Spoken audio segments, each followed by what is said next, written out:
Yoon tells the others to walk a few more meters, and they can escape. Sahan tells them that somebody needs to distract it and volunteers to be the bait. Yoon tries to stop him, but Sahan tells him that they can't just wait for it to kill all of them.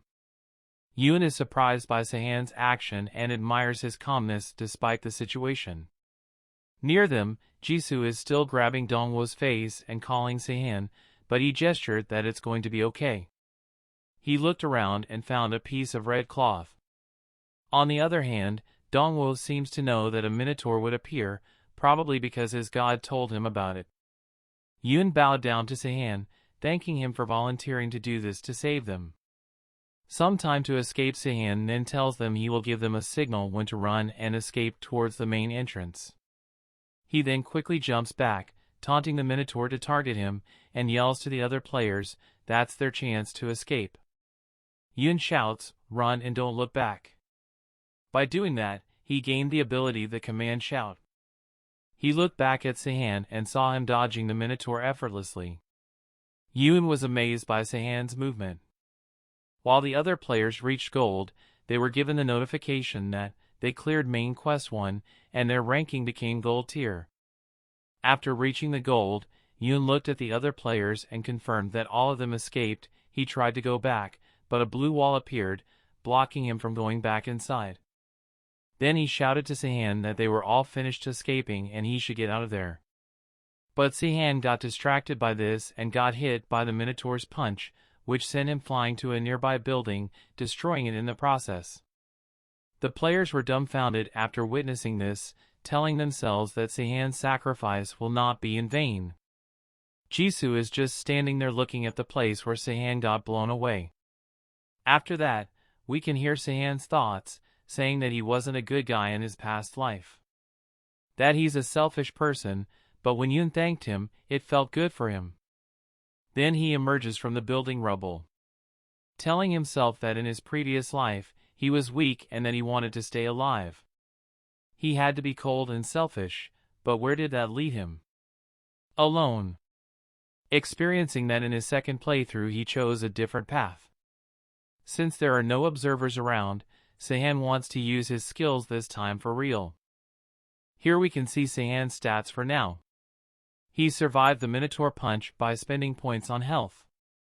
We know that the Minotaur got 100 per stat, and that is the max stat for a rank F monster. In his first playthrough, the Sentinels were impossible to defeat by an ordinary player. And he always tries to avoid them as much as possible, but when he encounters one, he will do anything for him to survive, even if it costs other people's lives. This time, though, he doesn't want to be like that. The Minotaur charges at Sahan at full speed.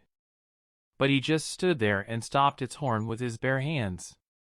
He spends 83 points towards his strength, maxing it out, plus the Hobgoblin's girdle, which adds another 10 points to his strength, gives him 110 points, making him stronger than the Minotaur by 10 points in strength. The Minotaur tries to get away from Sahan's grip, but he breaks both of its horns, and the Minotaur screeches in pain. In Sahan's first playthrough, he was selfish, mediocre, and just thinking about himself, but now that he has an advantage in his second playthrough, he wants to be the hero. And with that kick, he defeated the Minotaur. A notification screen popped up congratulating him on clearing main quest 1 and giving him a completion rank of platinum tier. Sahan is looking forward to his rewards after getting the highest rank, the platinum tier. He's hoping he might get a weapon or an ability. Sahan walked out of the gate and found Jisoo sitting outside waiting for him. He asked her if maybe she was worried about him because he got hit by the Minotaur. But Jisoo knows that he's fine because she's her party member, and she can see his health points since they are in a party. Jisoo also receives an achievement, the gold tier reward. There are 4 tiers upon clearing a quest: bronze, silver, gold, and platinum, the highest. Since the gold tier is the second highest tier, she will still get good rewards. Sahan gets a notification telling him that the rewards have been distributed and he has a new achievement. The self-sacrifice of both the Sentinel Minotaur and the hidden boss, the Hobgoblin. Sahan thinks that self-sacrifice is a bit weird since he's still alive. Then another reward screen pops up, giving him a passive orichalcum, final hour, a skill, and regeneration another skill plus a 1000-point reward.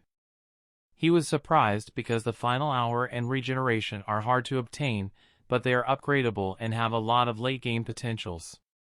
Jisoo asks Sahan if he got the second main quest, and then it suddenly pops up, Main Quest 2 Journey towards the Lomi World Tower. Venture into the Lomi World and defeat the boss monster. They must defeat the monsters occupying the Lomi World Tower. Difficulty level C and time limit, 14 days. Sahan asks Jisoo if the other players already went to the Lomi World Tower and wonders why she didn't go with them. She answers that she doesn't like to be in a crowd, and Dongwon Park gives her the creeps. Sahan is amazed by Jisoo's talents in understanding things and the people around her. If she survives in his first playthrough, she will be famous, whether she is a hero or a villain. He then asks her if she became an avatar, and she answers no. Sahan is a little bit surprised since Jisoo showed that she has skills and there are no observers following her. Jisoo continues that she doesn't want to become someone's avatar, and it gives her the creeps. Sahan asks her if she has any requests, and she tells him she has 12 gods that want her to be their avatar. He plans to train Jisoo so she won't become a god's avatar, and the first ability he wants her to learn is the one specialized in killing, which only the celestial users can master. In his first playthrough, Crimson Azura was the skill he couldn't master since he didn't get the Celestial Slayer skill.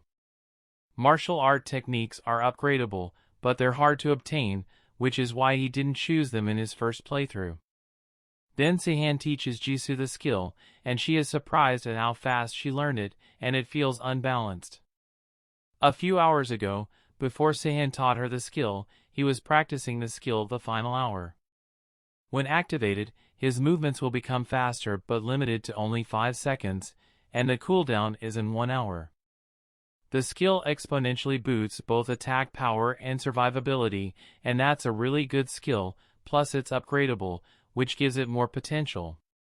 Jisoo shouts, telling him a goblin will attack him, but Sahan just grabs the goblin's blade and uppercuts the goblin. His hand got slashed a little, but the regeneration ability activated plus the VIP brooch gave him a 50% health regeneration.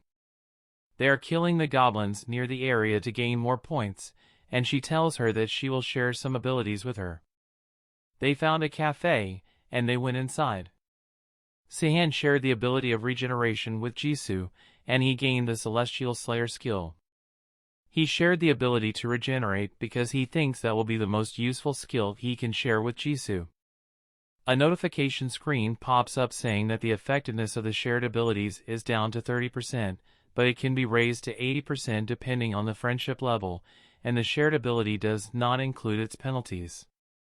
Celestial Slayer shared ability description: if you get hit by a humanoid enemy, your attack damage and health regeneration will increase by 30%. Jisoo tells Sahan that she doesn't have an offensive ability, but he answers that regeneration skills are also good enough for offense, explaining to her that good survivability is a good offense. And instead of dodging, you can focus on attacking since you can regenerate fast enough if you get hit. Regeneration does not only affect your healing but also your stamina. Jisoo completely understands the benefits of the regeneration skill and thanks Sahan for it. He tells her that he will share another skill, but since she doesn't have another skill to share, it will not work, but he tells her that it's an ability that you can give without sharing. Jisoo is surprised by this and tells him that in the past he only cared about himself. After that, there's a little awkward moment. Then Sahan teases her a little, telling her that it sounded perfect for her but, maybe you don't want it, he won't share it with her, and she understands that her comment was a little bit rude. Now, while she was learning the skill, Sahan entered the forums. It seems like the forum got a lot more people than before. Gods are chatting, and one god is complaining about what happened. An honest life is a god, contrary to the username since it's Dongwon Park's god, which makes them both a-holes. Sahan tries to chat with them about the one robbing a bank, and then young Jester invites him to be in her private observer. He accepts it, and then he can also watch young Jester's observer. There he saw a woman with a jester hat, and the god young Jester told him that the woman was his avatar. On the bank, Sahan saw a woman trembling against a broken ceiling, and a man approached her, asking if she was all right. The man tried to reach his hand towards her, but she screamed because she was scared of the situation she was in. Sahan suddenly thought of something and told himself that he had found the key to defeating the monster in Lome Tower. Moments later, they went out of the cafe, and Jisoo was asking Sahan if the way they were heading was not the way toward the Lome Tower, but he had another plan. He wanted to go somewhere first, a place where they could find something to help finish the second main quest. There are not many observers in the area, which means that only a few survivors are in the area. The surroundings were a mess due to monsters, but mostly due to humans. Jisoo thinks that because the world has changed and the law is useless now, other human beings are just showing their true colors. While walking, they saw a live broadcast, which shows the chaos happening in the city, but a goblin suddenly attacks Jisoo from behind. But she killed the goblin effortlessly, though she complained that the dagger was a bit dull and wanted to change her weapon. Sahan thinks that even with a dull blade, she killed it with one blow, and that showed how strong she became even after just finishing the first quest. He plans to find the person he's looking for and promises her that after that they will look for a new weapon for her. Then they arrive at the bank. Inside the bank, there are people fighting each other. One of them was a cop protecting a citizen. The cop leaps towards the assailants. The robber tries to stab the cop, but he deflects it and uses his knee to attack the robber, sending him to the other side of the room. Then another robber attacks him. He punches it in the stomach and knocks down the robber. Jisoo and Sahan were watching the situation. She asked him if that was the guy he was looking for, and Sahan answered yes, that's the guy. She was surprised by the cop's strength in beating two players, but Sahan knows that was because the cop was already an avatar.